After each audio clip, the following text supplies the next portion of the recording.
Hey guys, today I'm going to show you how to change the alternator on this 2008 Ford Escape.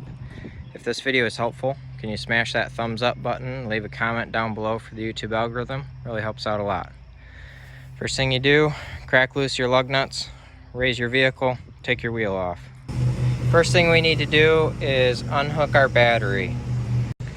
Now we're going to remove this splash guard. So you're going to take out this fastener right here, this fastener, this fastener, this fastener right here, this fastener right here, and this fastener right there. And then you should be able to take the splash guard down. Okay, so now we need to loosen the tensioner so we can take the belt off here.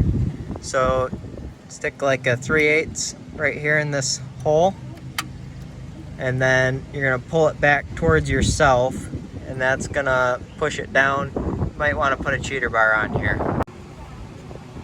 Okay, so now we're gonna come up here and unplug this plug right here. Right. So you're gonna squeeze here where my thumb is and then lift. That'll take that off. Alright, after you have that plug unplugged, you're gonna unbolt this right here. So there's a little plastic tab covering up that shiny nut right there. I just took a little tiny screwdriver and slowly pried that out. And then I believe that's a 10mm if I'm looking at it right. And you'll take that nut off and make sure you've unhooked your battery, otherwise it's gonna get crazy down here.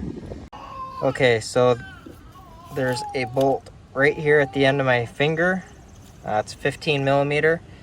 I find that it is easiest to put your ratchet on like this from up top, and then go down to the bottom and then take it out from the bottom. Alright, now you're going to take out that bolt and that bolt. Those are also 15mm. Okay, you probably want to do this before you unhook the alternator. You're going to have to just unhook the AC compressor to be able to get the alternator out. Take out this bolt, and that bolt right there, 13mm. Alright, there you go. Got your alternator out. I have Amazon links in the description below you can check out if you want to get one of these on Amazon, or I also am an Advanced Auto Parts affiliate. There's a link down there you can order online and pick up in store. So hopefully this video is helpful to you. If it was, smash the thumbs up button, leave a comment down below for the YouTube algorithm, and thank you for watching.